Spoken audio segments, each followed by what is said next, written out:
মা, মা।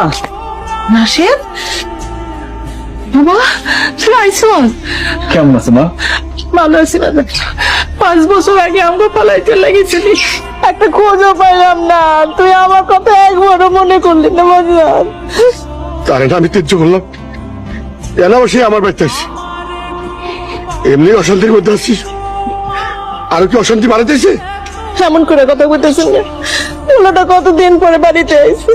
এলাইছে সে, তার তো কেউ আইতে কোনে, নাকি তারও টাকা পয়সা দরকার? পাওনা দুর্গতি দিতে আমার সব শেষ হয়ে গেছে। কদিন পর বাইরেও হাত ছাড়া হয়ে যাবো। বাড়ি ভাড়া দেওয়ার মতন টাকা আমার কাছে নেই। এইদিকে তোমার আদরের মেয়া জামার লগে ঝগড়া করে তালাক নিয়ে চলে এসে আমারও খাওয়ানোর থাকানোর কোনো ব্যবস্থা নেই। ওনারা আবার আমি কি দেব? আমি আগেই গেছিলাম ওই ফকিনের মেয়েরে বিয়ে না করতে। বড় লোকের মেয়েরে বিয়ে করলে আজকে একটা সাপোর্ট দিত।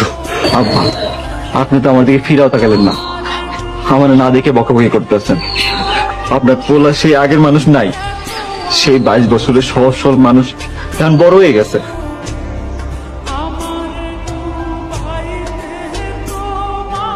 আব্বা, আমি আপনার কাছে টাকা নিতে আসিনি।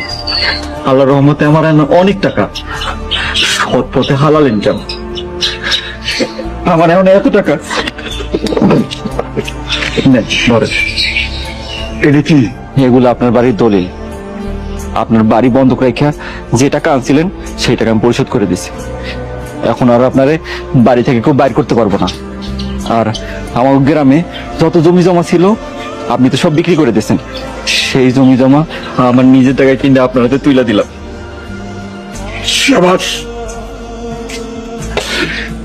বাঘের বাচ্চা একটাই যথেষ্ট। তুমি আজকে প্রমাণ করে দিলে তুমি আমার যোগ্য সন্তান। আব্বা, আপনি একটু আগে একটা কথা কইছিলেন, যদি আমি বড় লোকের মাইয়া বিয়ে করতাম তাইলে এই দুঃসময় আমার সাপোর্ট দিত। কই, ভাইজানের বউ মানে আমার ভাবি, সে তো বড় লোকের মাইয়া ছিল, সে কই সাপোর্ট দিছে আমার ভাইজান রে? উল্টো ভাইজান রে এই অবস্থা রাইখা নিজের জান বাঁচাইয়া বাপের বাড়ি গিয়ে বসে আছে।